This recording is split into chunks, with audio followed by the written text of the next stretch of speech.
그래서 우리가 청렴이라고 하는 거 한 번 더 생각해 봐야 돼요. 단순히 안 받고 안 주는 것을 청렴으로 볼 게 아니라 우리가 정말 우리 조직의 목표를 달성하기 위해서 어떤 행동을 할 것이냐, 어떤 사고방식을 가질 것이냐, 어떤 말과 행동을 할 것이냐의 측면에서 다뤄야 되는 거지.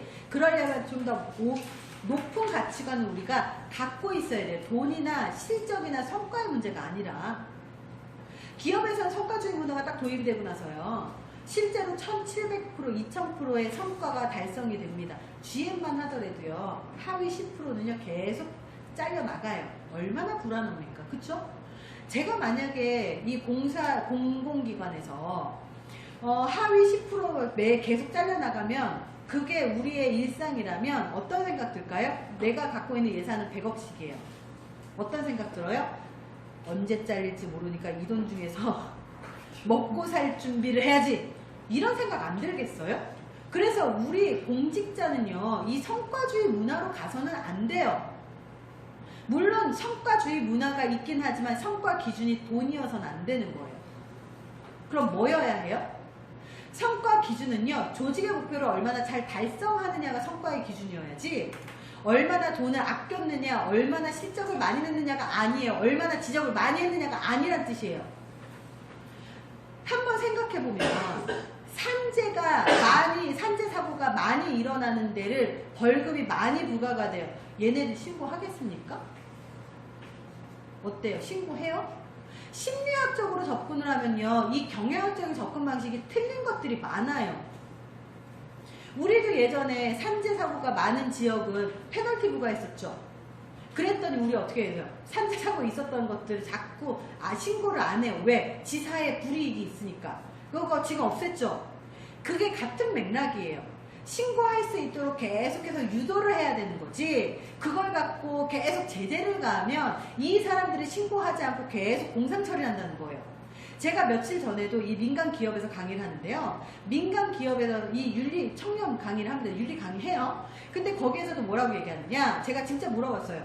이거 산재 처리하면 회사에서 불이익 있지 않아요? 그럼에도 불구하고 산재 처리하라고 합니다. 아, 이게 대우건설이었구나. 건설사에서 했었어요. 이거 무조건 산재 처리하라고 해요. 왜 산재 처리하라고 하느냐? 어차피 요즘 시대가요, SNS 있고 그래서 공상 처리 함부로 했다가는 그 피해자가 가만히 있지 않는데요. 난리가 나는 거예요.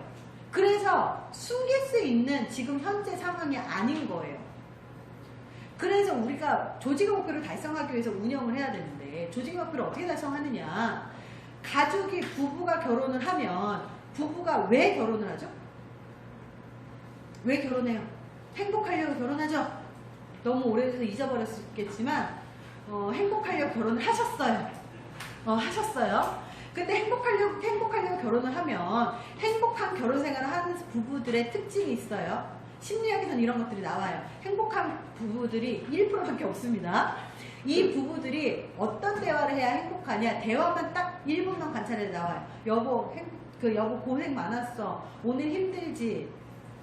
빨리 밥 먹자. 빨리 씻고 나와요. 당신 덕분에 진짜 오늘 되게 좋았어요. 이런 긍정적인 대화를 합니다. 행복할 수 있는 대화를 해요. 근데 대부분의 부부들 어떻게 얘기해요? 10년만 살면 무슨 얘기하죠? 카드값 얼마 나왔어?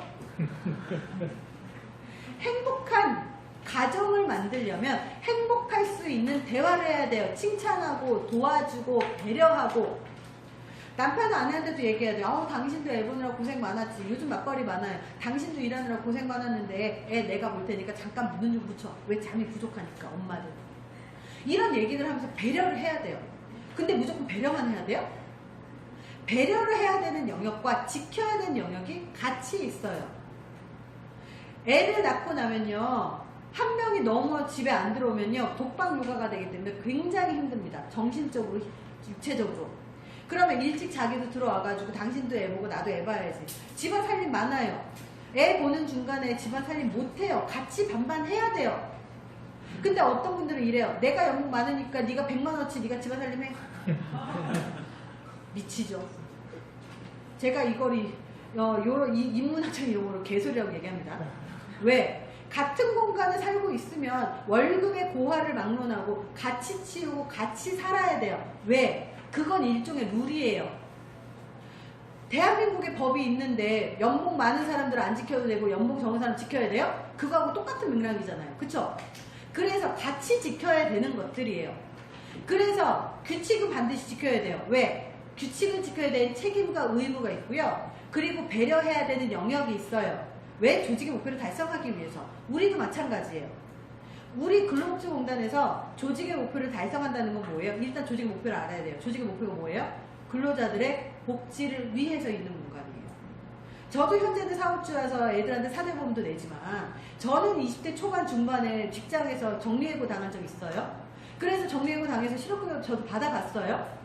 이 회사에서 이거를 그 사대보험을 내지 않으면 이 회사가 어느 날 소리 소문 없이 사라지면 이 사람은 정말로 맨땅에 헤딩하면서 정말 생각으로 겪으면서 다시 재취업을 해야 돼요. 그쵸?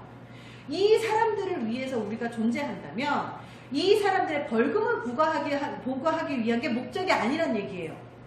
돈을 많이 부과하는 게 우리의 실력이 아니란 얘기예요. 많은 사람들이 이 혜택을 받을 수 있게 하기 위한 게 우리의 목적이에요. 무조건 부과를 많이 하는 게 아니란 얘기예요. 그래서 그 목적을 달성하기 위해서 내가 어떤 가치관을 갖고 있느냐, 우리 국민들 혹은 우리 근로자들을 고려한 의사결정을 할 수 있는 높은 가치관을 갖고 있느냐가 진짜 중요하죠. 그걸 지키기 위해서 공정하게 일처리를 하기 위해서 받지 말라고 하는 거지, 받지 않기 위해서 청렴을 강조하는 게 아니에요. 그래서 청렴이라고 하는 거에 대한 개념을 너무 좁은 의미에서 생각하면 너무 우리가 슬프잖아요. 우리는 그걸 하는 사람들이 아니란 얘기예요.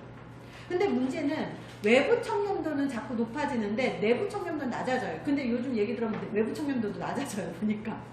왠지 알아요? 요즘 너무 과하게 요구하죠?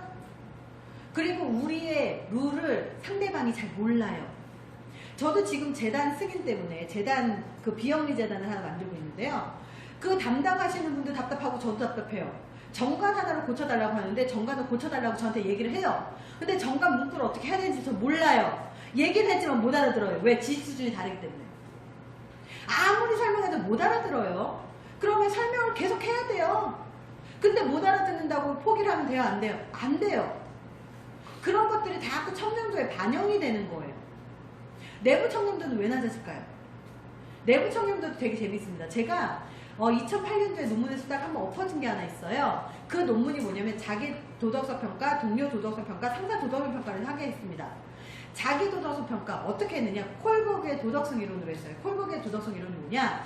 1단계, 2단계가 자기의 도덕성이 다른 사람의 기준에 의해서 바뀌는 무도덕 단계를 1, 2단계라고 얘기해요.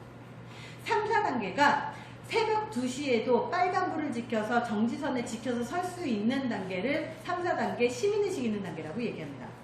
5, 6단계가 사회 정의를 실천하기 위해서 이렇게 운동하거나 이렇게 자기를 희생하는 단계예요. 마더 테레사, 간디, 예수, 석가만이 도달했다던 그 신의 경지예요. 근데 자기 평가를 하라고 했습니다. 몇 단계 나왔을까요? 몇 단계? 5.5단계 나왔어요. 자기들이 다 간디야. 5.5단계 나오려면요, 회사 못 다녀요. 가가지고 이태석 신부처럼 그쪽에서 사회 봉사하다가 돌아가시는 분들 있죠? 정말 세상에 정말 이런 사람이 천사하니까 이런 분들 동료 평가를 하겠습니다.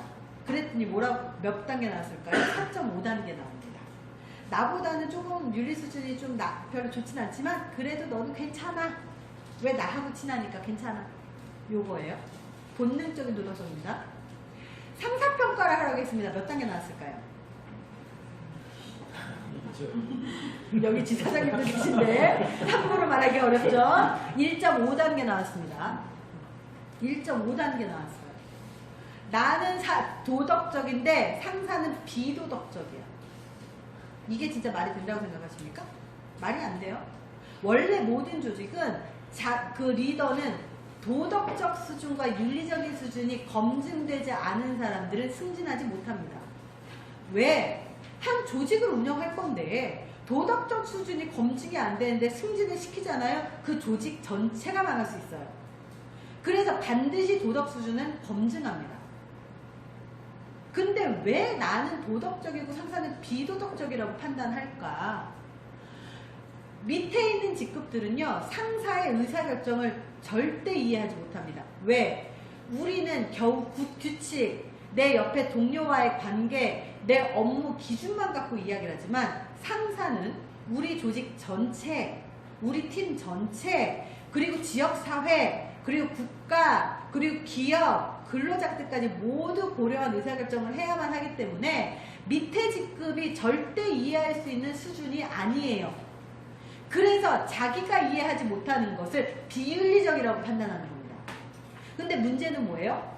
도덕적 인간과 비도덕적이라는 사회, 그 비도덕적인 사회라는 책에서 하버드 교수 니부어가 이렇게 얘기합니다.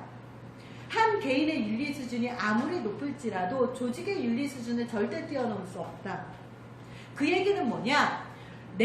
우리 상사가 1.5단계면 우리는 몇 단계다? 1.5단계다. 그래서 상사평가 낮게 하면 누구 얼굴에 침 뱉는 거예요? 우리 얼굴에 침 뱉는 거예요. 그래서 제가 요번에 그거 갖고 이런 거는 아니지만 청렴전 이런 거 갖고 제가 논문을 다시 씁니다. 그때 엎어졌잖아요.